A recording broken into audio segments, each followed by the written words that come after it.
Olá, sejam todos muito bem-vindos. Eu sou Vanessa Albuquerque, psicóloga, sexóloga e idealizadora da Sexia, uma educadora digital que veio aí para transformar a nossa sociedade com informação, empatia e tecnologia. A Sexia, ela fala sobre sexualidade de uma forma leve e é o nosso objetivo aqui, conversar sobre esse tema que é tão importante e tão difícil também, com um advogado especialista, para que a gente possa falar sobre relacionamentos não saudáveis, como sair desses relacionamentos, mas com reflexões, com situações reais, mas também com muita troca. Acho que esse é o momento disso, né? E sempre com leveza, como eu sempre falo. Então, nada melhor que você mesma para se apresentar, falar para nós quem é você, o que é que você faz. E Belma, muito, muito, muito obrigada por você estar aqui hoje. Vanessa, é um prazer muito grande estar aqui. Meu nome é Belma Andrade, sou advogada, familiarista, feminista, atuo com perspectiva de gênero.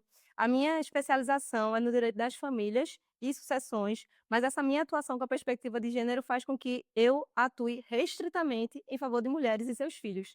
Então, quando você me convidou para esse podcast, para mim foi uma honra gigante, porque eu sei que aqui vai ser um espaço de falar sobre mulheres que são silenciadas todos os dias. Ecoar essas vozes silenciadas dentro da gente. Então, para mim é um prazer estar aqui.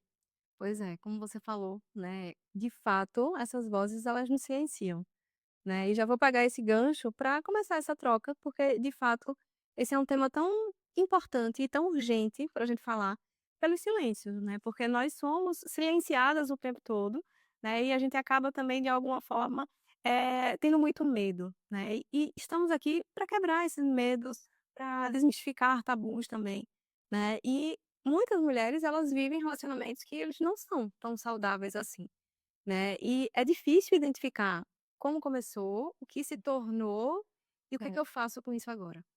E aí? Então, eu acho que a gente tem que ir lá para trás para pensar um pouco sobre a socialização de gênero.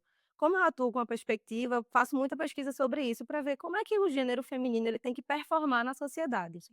Nós mulheres fomos socializadas a pensar e reproduzir que o momento mais importante da nossa vida é quando a gente encontrar o amor da nossa vida. E que a gente vai ser feliz para sempre, que a gente vai casar, o dia do nosso casamento vai ser ali a data mais importante. Só que isso faz com que a gente perca muito da nossa identidade, porque a gente sempre vive em função desse relacionamento, de como a gente vai ser escolhida, se colocar como desejável, desejante numa sociedade. Então a gente não tem tanto senso crítico, a gente não é socializado a ter senso crítico sobre relacionamentos. Logo, se a gente é escolhida a estar no relacionamento, a gente já atingiu o ápice do que a sociedade diz que a gente tem que alcançar, independentemente de profissão, de carreira, do que quer que seja. Então, para você estar no relacionamento, já é ali o ponto final da sua vida, para que ter senso crítico? Você já foi escolhida, né. Então eu até abro essa minha fala falando sobre um livro, assim, sensacional, que é de Valesca Zanello, A Prateleira do Amor, que é quando as mulheres elas realmente elas se colocam em lugar para ser escolhida, e essa escolha não parte dela jamais. Parte realmente de concluir essa ideação da sociedade que a gente foi socializada. Isso que você falou é tão marcante, né. Principalmente quando vem o Felizes para Sempre. De que casamento ele existe para sermos felizes o tempo todo e felizes para sempre, o que não é real quando se fala em perfeição e quando se fala também em felizes para sempre, né. O para sempre é tempo demais. Tempo demais. E um relacionamento, ele é construído de 2 pessoas ou mais, né. Sim. Mas vamos partir do pressuposto de um casamento, um relacionamento de 2 pessoas. As 2 pessoas precisam estar disponíveis e dispostas para fazer dar certo, né. E isso bem baseado no respeito, no consentimento e no limite daquela relação. E não é porque é marido e mulher que tudo é permitido, tudo se pode. Faz sentido para você? Total sentido, total sentido. Isso já me veio na mente vários casos lá do escritório, né, que eu acompanho, porque nesse trabalho eu atendo mulheres que muitas vezes chegam muito fragilizadas e pensando sobre muita culpa, sobre tudo aquilo que vai acontecendo na relação por não haver estabelecimento de limites. E essa palavra que você trouxe para mim, eu acho que ela é o ponto-chave para qualquer relação. Sair do saudável para o não saudável, aproveitando o gancho do tema do episódio. Quando você não sabe estabelecer limites, que aí também vem de uma cultura realmente patriarcal que a gente vive, onde a mulher ela não pode impor limite. Se ela já foi escolhida, então ali o limite ele não existe. A partir do momento que a gente vai impondo limites, porque a gente vai se conhecendo, vai sabendo o que gosta, o que não gosta, o que quer, o que não quer, que isso vem também de toda uma desconstrução daquilo que veio, né, incutido na nossa mente. Aí a gente pensa, estabeleceu um limite, foi ultrapassado esse limite. Se eu não sinalizar, se eu não respeitar o meu limite e disser que daqui não pode passar, não vai ter como voltar atrás, não tem como mais aquele relacionamento se tornar saudável. Sim. Então, assim, muitas mulheres elas chegam a tomar decisões pelo fim da relação, justamente por não sentirem seus limites sendo respeitados. Elas não são vistas como seres pensantes, seres desejantes, seres atuantes naquele relacionamento. Então, assim, tem que ter sempre aquela postura pacífica. Mas quando ela vai impor limite, se conhecer e perceber o que tá certo e o que não tá, aí também vem o outro lado. Mas você sempre aceitou do jeito que estava, porque agora não é mais comum, não é mais saudável, não pode continuar do jeito que estava. Então tudo isso que você trouxe, assim, faz total sentido, porque realmente alguns limites eles são quebrados, seja, no casamento, né, a 2, seja com filhos. A gente às vezes fala sobre questões muito delicadas quando a mulher ela vai procurar para um divórcio, onde ela diz: "Eu nunca fui vítima de violência doméstica, nunca passei, mas o meu marido algumas vezes já forçou relação comigo, eu não queria". Ou eu no puerpério, tentando me redescobrir enquanto mulher, passando por aquele boom ali de sentimentos e hormônios, e ele queria forçar. Isso aí a gente já sabe que é uma violência, mas ela não sabia. Então, realmente isso que você trouxe, assim, é muito forte também, complementa muito com o tema do episódio, porque de fato, sem limite não tem como uma relação ser saudável. Pois é. E para que a gente possa colocar limites, a gente precisa dizer não. Que é Nós, mulheres, acabamos tendo essa dificuldade de dizer não, porque a gente se desenvolve, a gente cresce ouvindo que a gente não pode dizer não, exato. né. Então a gente já tem uma uma criação, uma história de ter que dizer sim, você precisa ser escolhida, então você não É, pode negar, então tudo se complementa. exato. E principalmente quando você fala sobre a questão de sermos escolhidas. Uhum. Isso é extremamente, eh, do passado, vamos colocar assim, mas ao mesmo tempo tão atual. Tu Muito atual. E é exatamente por isso que a Sexy ela nasceu, para trazer educação. Porque, como você também falou, né, hoje a gente sabe que violência sexual é uma violência, né. Então, Exatamente. é o forçar relacionamentos, forçar um um um uma transa, vamos colocar assim, pode ser sim, considerado violência sexual. Mas até pouquíssimo tempo, a gente não falava sobre isso, né. A gente sempre entendeu que falar sobre violência é um olho roxo, é um sangue, é algo extremo também, não Palpável, só né. exatamente, precisa ser visto. E certa vez conversando até com uma pessoa, né, ela trazendo exatamente isso, que ela tentou fazer uma denúncia e quiseram era uma denúncia, mas nada sobre violência física, e Uhum. queriam fazer exame físico nela. Ela: "Não, mas não tem o que examinar". "Não, mas tem que ser a protocolo". "Não, não é protocolo". Não é. Então tem muita coisa que é real, existe, acontece, nem nós estamos preparados como sociedade, nem profissionais sabem o que fazer verdadeiramente, né, e às vezes em muitas situações acaba até revitimizando. Muito. Infelizmente, faz com que desencoraje mulheres a pedir ajuda, Sim, a procurar informação. Isso que você trouxe, que a gente sabe que agora tem uma previsão legal sobre estupro marital. sim. E aí parte do princípio de que mulher não é posse do seu marido. Apesar de a sociedade ainda acreditar que e muitos homens realmente eles partirem para outros graus de violência, até chegar ao feminicídio, por quê? Porque vem nessa questão da posse, né, vê ali como uma objetificação da mulher, a partir do momento que é tirado dele, ele pode fazer o que ele quiser, porque ele tem a posse sobre ela. Então, né, não é por conta disso que ele pode manter uma relação forçada. É uma mulher, Sim, é um sujeito de direitos. exato. E quais sinais, Belma, quando você, como advogada, conversa com uma mulher que busca a tua ajuda, você percebe, assim, que e tem algo que não vai bem. Ela já está procurando ajuda, já é um sinal. Mas dentro da fala dela, o que que pode ser algo que te chama atenção? Então, ultimamente a gente pode até fazer uma lista imensa de sinais, porque agora com letramento de gênero, letramento sobre direitos femininos, reprodutivos das mulheres, a gente consegue perceber algumas bandeiras vermelhas, como dizem por aí, red flag.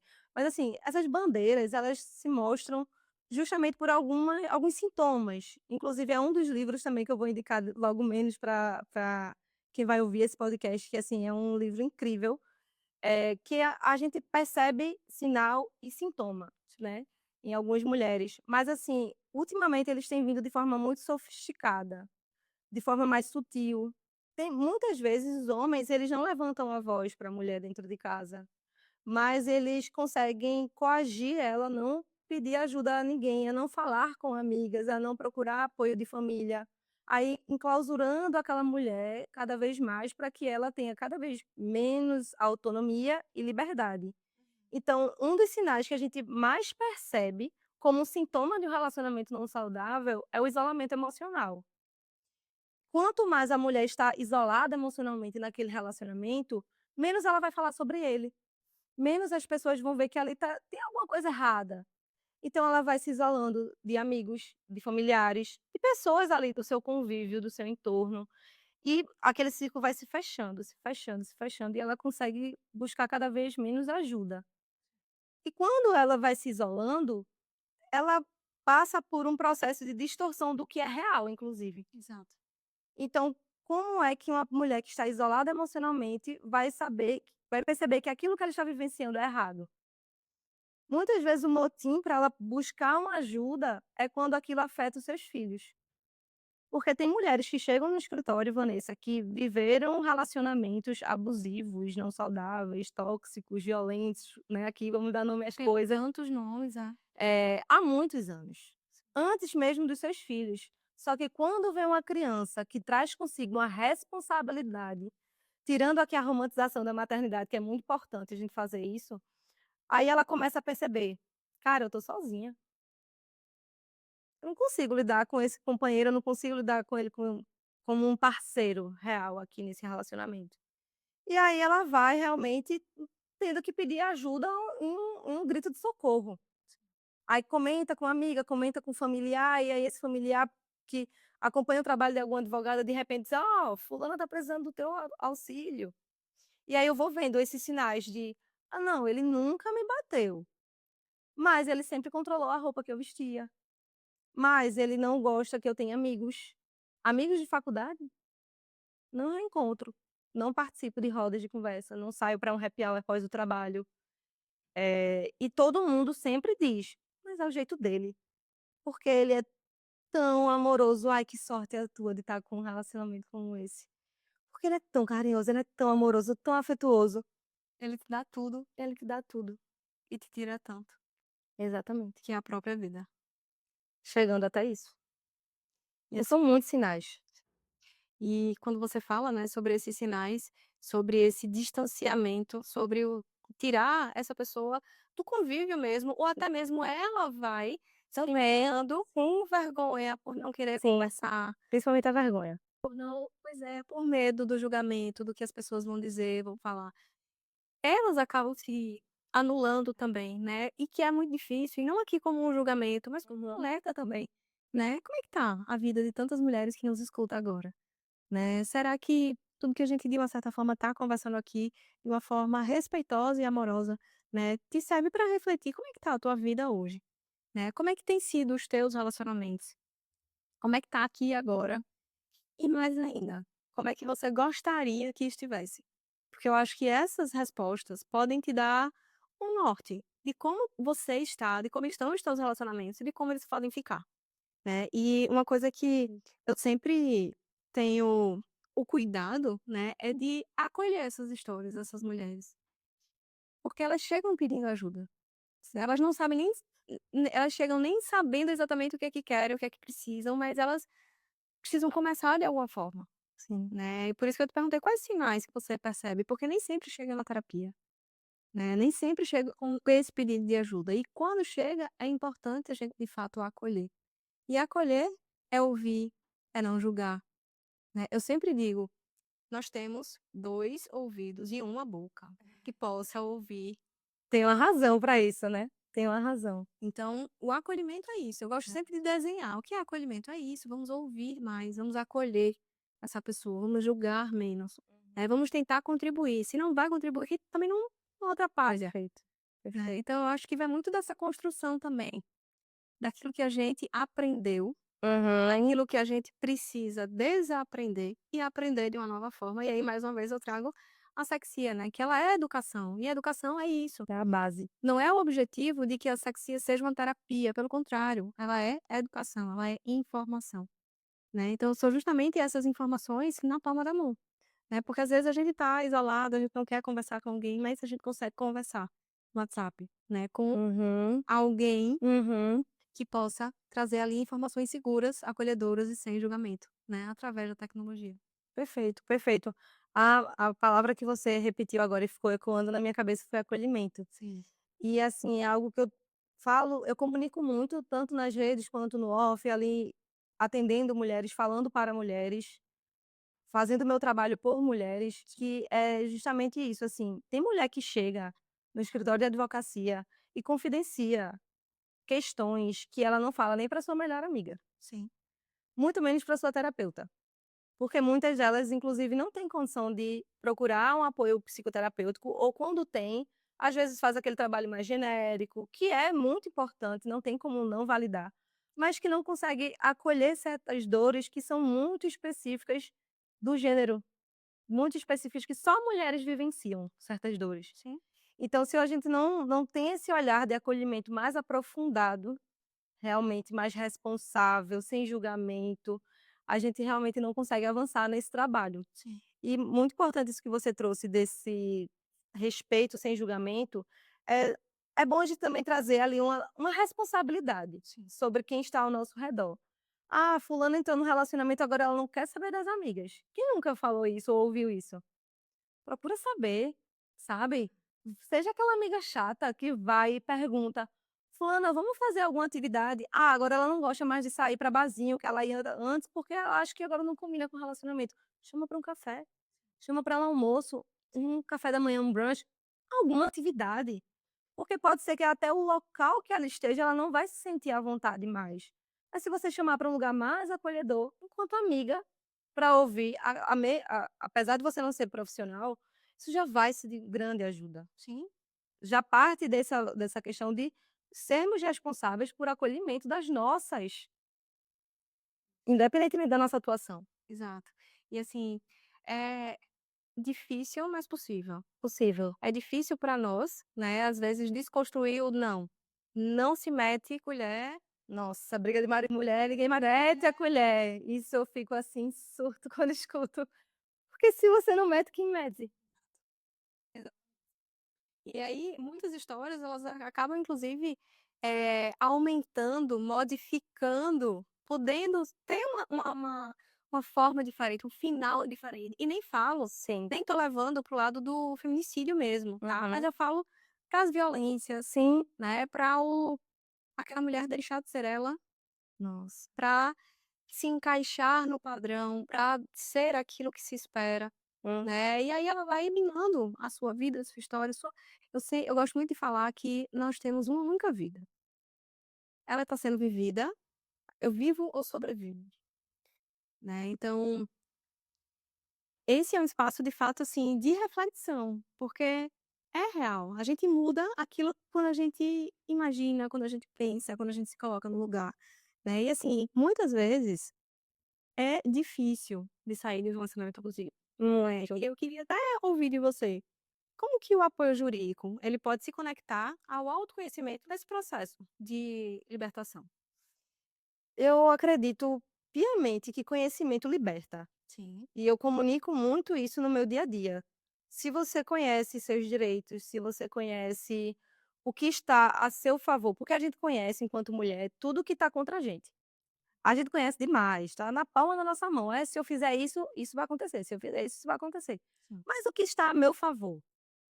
Quem são pessoas que eu posso buscar? Quem são amigas que eu posso me apoiar? Porque sei de tudo, da rivalidade feminina e tudo, que também é uma estratégia da estrutura machista que a gente vive para que nós nos separemos, para que se a gente se juntasse como os homens se juntam, A revolução já tinha vindo há muito tempo. Mas bem, esse apoio jurídico ele serve justamente para conhecimento, difundir conhecimento. Então, lá no escritório eu faço um trabalho de consulta jurídica, porque muitas mulheres elas chegam assim: "Tô querendo me divorciar, eu preciso fazer isso e isso eu quero saber ali quanto é que eu vou ter que gastar", e pronto. Chega já, né, eu preciso resolver desse jeito, assim, meio que afobada, às vezes é num, sei lá, um surto de coragem, digamos assim. E aí eu tento encaminhar nesse primeiro atendimento para uma consulta jurídica. Eu preciso conhecer melhor o seu caso. Cada caso ele é um caso, cada vivência é única.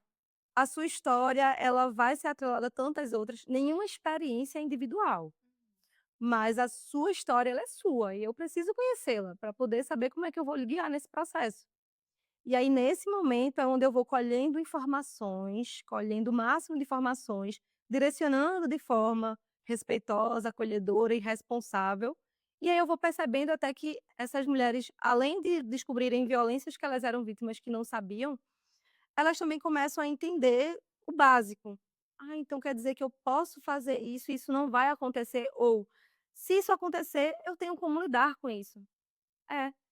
Então, se isso acontecer e eu estiver com uma advogada me representando, essa advogada também vai fazer parte da minha rede de apoio, porque a rede de apoio, ela é um conjunto. Sim. Então, esse apoio jurídico é justamente para fortalecer, para trazer mais conhecimento, para trazer noção de direitos mesmo. E eu, nesse espaço da consulta, eu faço questão de ser um espaço sem juridiquês, né? De falar exatamente como é que funciona um processo. O processo judicial, como ele funciona, é a última etapa da minha consulta. A primeira etapa é para saber como ela está, como ela chegou no escritório, o que fez ela tomar aquela decisão, se tem algo que aconteça, que faça, que faz com que ela mude de ideia, Uhum. porque eu também preciso saber do grau de consciência dela, Sim. naquela situação que ela buscou. Então, esse apoio jurídico, ele é um apoio de fortalecimento. E muitas vezes as mulheres elas não fecham contratação nesse primeiro momento. E eu deixo bem claro, esse momento não é necessariamente para você me contratar. Esse momento é para você se redescobrir, se perceber enquanto sujeito de direito. A contratação vai ser uma consequência, ou Entender não. onde você está, né. Em que momento você está na sua vida? Deixa eu até te trazer uma informação, que a Sexia, ela tem a base de dados, né, que eu escrevi ao longo aí desse período, e no meu mestrado, que eu parei para estudar, de fato ter números, pesquisa, com profissionais da área da saúde para entender o que é que eles fazem, aí a gente percebeu que é tudo de forma intuitiva, já que a gente não tem dentro da grade curricular. Sim. E uma das coisas que eu aprendi também foi sobre leis, algumas leis que eu não conhecia, que eu não sabia, e que a Sexy ela tem a base de dados alimentada com leis. Então, Perfeito, perfeito. o que é que eu posso fazer com isso? Bom, acho que você tem muita informação. Sabendo, você precisa saber, primeiro de tudo, para que você haja, você precisa saber. Uhum. Então, acho que esse apoio jurídico com porta de entrada é fundamental. Exato, Entenda onde você está, né? Qual o seu exato. momento? Quais são as possibilidades? E o que é que você deseja fazer? É isso. São etapas, são processos, Exato. né, que, enfim, talvez leve tempo, e tudo bem que Uhum. leve tempo, né. A gente não está aqui também incentivando nada além de reflexão, porque É. tudo tem um tempo, e cada tempo também ele é único. O meu tempo é diferente do seu, que é diferente de quem está nos assistindo, então, assim, não dá pra gente, colocar o nosso interesse à frente de qualquer coisa, porque cada pessoa ela é diferente, né. E quando a gente fala, né, olhando para o futuro mesmo, Uhum. como é que a gente pode preparar, né, essas meninas e mulheres para que elas reconheçam o seu próprio valor, que elas possam olhar para o seu alto valor e não aceitem esses tipos de relacionamentos que acabam trazendo dificuldades, né, para que elas sejam elas mesmas. É bem importante essa fala, né, essa pergunta aqui também para compartilhar alguns formatos de apoios. E assim, antes de falar exatamente, propriamente como é que a gente pode ajudar essas meninas, é importante a gente saber que como criar as nossas meninas na sociedade, né, porque nós vestimos a roupa da culpabilidade. E essa roupa da culpabilidade, ela foi costurada por uma sociedade machista, ponto. Para que a gente tire essa roupa e comece a se perceber enquanto ser, a gente precisa consumir conteúdo, a gente precisa consumir informação, Para nós. para nós, por nós É. e para as outras. né, porque a partir do momento que uma mulher, ela liberta tantas outras. É verdade. E é por isso que estamos aqui. Estamos aqui justamente por isso, para difundir esse conhecimento, Exato. né. Então, assim, uma coisa que eu acho excelente é consumir conteúdo feito por mulheres, porque as leis elas foram feitas por homens e para homens. Sim. Tudo o que a gente vê no mundo jurídico, a gente vê e percebe que é utilizada por homens e para homens, e quando a gente vai representar mulheres nesses espaços com a perspectiva de gênero, a gente está lá nadando contra a maré. Às vezes parece que a gente está inclusive enxugando gelo. É um processo exaustivo, cansativo, mas a gente só vence pelo cansaço, mas com muito conhecimento adquirido. Então, na minha atuação, eu busco sempre uma postura que vai para além do jurídico. Ou seja, eu consumo muito podcast, né, eu também tenho um podcast chamado Doutoras Empreendedoras, onde eu falo sobre empreendedorismo na advocacia, mas eu consumo podcast sobre autoconhecimento feminino. Eu não fico abrindo podcast para saber, hoje vamos falar sobre artigo tal da lei tal. Não, isso aí eu vou lá e estudo de outra forma. Podcast é sobre autoconhecimento feminino. Faço algumas leituras, eu amo ler, ler para mim é uma paixão. E aí eu não fico lendo sobre teses específicas do meu trabalho. Eu gosto de ler sobre autoconhecimento feminino também, sobre romance, sobre relacionamentos, né. Então, assim, consumir esses conteúdos. Eu tenho alguns podcasts que são, assim, meus xodós, que eu vou deixar aqui em indicação para vocês, né, que é o Bom Dia Óbvios, da Marcela Maravilhoso. Ceribelli, perdão. Ela é, assim, a que está no primeiro da minha lista, porque ela fala e ela pesquisa sobre, ela está há anos falando sobre, autoconhecimento e libertação feminina, então ela é incrível. Tem outro podcast que eu amo também, Gostosas Também Choram, que é um tema, assim, sensacional, de Lela Brandão. Aham. Tem o Conselhos que Você Pediu, de Bela Reis.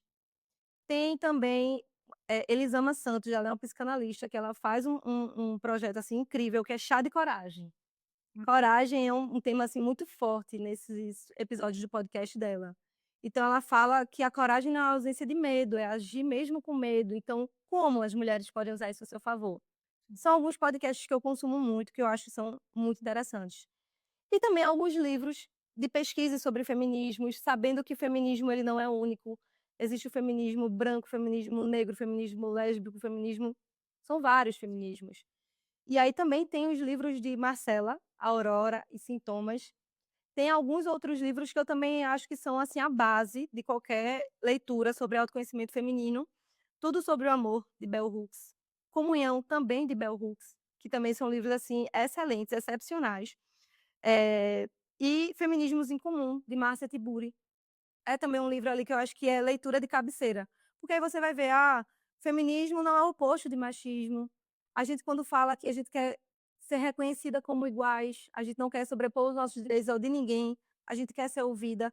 Inclusive a gente chama homens para ouvir o que a gente está falando, porque se a gente cria uma barreira, a igualdade ela nunca vai acontecer. Só que a gente precisa desse fortalecimento. Então assim, consumam conteúdos feitos por mulheres para mulheres. E a amizade feminina. Porque eu digo, Vanessa, por mais que a sociedade ela insista nessa rivalidade feminina, muitas vezes são as nossas amigas que vão nos salvar. E elas vão nos salvar de diversas formas, às vezes de um relacionamento abusivo, às vezes de um problema com a nossa mãe, às vezes um problema com a nossa uma outra amiga. São elas que vão nos salvar. Então, assim, cultive amizades com as suas, porque é assim que a gente vai conseguir fazer com que meninas e mulheres cresçam com mais autonomia e liberdade. Sim. Pois é, e além de tudo, lembrar de que também não temos o objetivo aqui de colocar mulheres contra homens, não é sobre isso, Não é né. sobre isso. Algo que eu sempre repito e eu faço questão, né, de reforçar aqui, né, apesar de na minha rede social eu conversar com mulheres, eu Também. não sou contra homens, pelo contrário, né, eu sou casada com um homem, terra da sexia foi de um homem, né, o meu sócio é um homem, então eu faço questão de mostrar que eles estão ao meu redor, estão comigo, né, mas não tenho interesse de estar acima, mas também não me sinto abaixo. Jamais. Então é isso, né, a gente precisa entender e nos fortalecer, né, mas sabendo qual o lugar que eu quero estar, né, como que eu quero ser vista, né. Eu acho que a ideia é exatamente essa, né, é pegar na mão uma da outra, né, e fortalecer a causa, né. Isso, Todas nós podemos ter uma causa, sim, ou algumas causas, exato. né, então cada uma de forma individual com a sua história, né, mas que a gente possa refletir qual lugar eu estou hoje, qual lugar eu quero estar. né? Será que eu me sinto pertencente na minha própria carne, na minha própria vida, né? Se não, o que é que eu faço com isso a partir de agora? Não temos também aqui o objetivo de dizer que você é culpado, somos culpadas, não é sobre isso, né? É sobre autorresponsabilidade. Uhum. Ok, o que eu vivi faz parte também do meu consentimento, eu consenti que isso acontecesse, mas a partir de agora eu quero e posso mudar. Exato. Agora eu tenho mais informação, né, então a educação vem muito nesse sentido, né, de Isso. tirar a gente de onde a gente está, que pode ser que seja ruim, e levar para um outro lugar. A tomada de consciência, Exato. né, a tomada de consciência. E, assim, eu acho que muitas vezes, tem um tabu em torno de aquele feeling, Sim, sabe, que a gente tem, aquelas intuições que a gente tem. A gente tem que saber que isso são vozes sussurrando no nosso ouvido, do que tá certo, do que não tá certo, do que fazer, do que não fazer. A gente tem que se apropriar disso, sim, né, eu acho que é muito importante. sim, eu gosto muito da questão da intuição. A gente pode usar mais da nossa intuição e, ao mesmo tempo, não acreditar em todos os nossos pensamentos. É um desafio. É um desafio diário, diário. Às vezes a gente tem algumas intuições, e nem estou falando sobre espiritualidade, estou falando mesmo sobre todos nós temos aqui sinais e traços que são micros e que às vezes eu olho para você, poxa, fui com a tua cara. Uhum. Você pode me lembrar alguém que eu já conheço, que eu já vivi, que tive experiências boas. Assim como eu também posso nunca ter visto, mas olhar para você e dizer, ih, gostei dela. É, Pode ter também algum sinal, algum traço de uma experiência ruim que eu tive com outra pessoa e estou transferindo para você, né. Então quando eu falo de intuição, eu falo muito nesse sentido. A gente precisa olhar para essa nossa intuição, mas analisar. sim. Ela me lembra alguém? Ou ele me lembra alguém? Por que que eu não fui com a cara desse rapaz? Por que que eu Aham. não gostei dele? Que sinal, que traço, que comportamento ele teve que a gente precisa estar atento a isso também, Perfeito, perfeito. né. Então que a gente possa fazer essas reflexões, para que a gente não esteja em lugares que a gente não quer estar, né. E um relacionamento não saudável nos adoece também. Muito. Então, que essas escolhas elas fazem partes das nossas escolhas. Nós mesmos escolhemos essas esses lugares, essas pessoas. E, enfim, acho que esse momento, né, esse movimento é isso. E me diz, que mensagem final você deixaria para quem está nos ouvindo, para quem acompanhou o que a gente conversou até o momento? Eu diria para você se acolher, né, você enquanto mulher se acolher com o mesmo cuidado, o mesmo carinho que você tem com as suas melhores amigas. Porque é muito comum a gente falar para uma amiga: "Nossa, vai dar tudo certo, você vai conseguir, você vai superar". Mas para a gente não consegue ter esse mesmo exercício, então façam sempre esse exercício. O que eu falaria se fosse uma melhor amiga minha passando pelo que eu estou passando hoje? Conversem com pessoas, com amigas, procurem se informar sobre seus direitos, eu acho que isso aí é essencial, é a base de tudo. E apesar do esvaziamento da palavra empoderamento, que foi sendo utilizado de várias formas, empoderem-se, porque mulheres empoderadas são a rachadura no patriarcado. Contem comigo, vocês não estão sozinhas. É isso. E esse nosso episódio foi Tito para te esse episódio é isso, e esse nosso episódio ele veio para te trazer mais informação, mais reflexão, de uma forma leve, de uma forma profissional, mas para que você reflita. Não é para você agir agora, mas que aqui você consiga parar para se analisar, refletir, questionar, conversar. E que seja a porta de entrada aí para muitas mudanças, seja no teu relacionamento amoroso, seja no teu relacionamento com amizades também, porque às vezes a gente está com amizades que Não sei saudáveis. não são saudáveis e também nos adoece. Então, que essa de fato seja um momento de refletir, de se questionar, de se permitir também a ter novas experiências, porque sim, nós não somos uma árvore e a gente pode mudar a todo tempo. Então, que a gente possa dar passos para frente através da educação, através da informação, através do questionamento, através do enfrentamento do medo.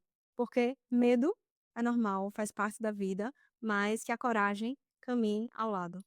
Então, é isso. Sigam a Velma nas redes sociais dela. Siga também a Sexia, @sexieduca.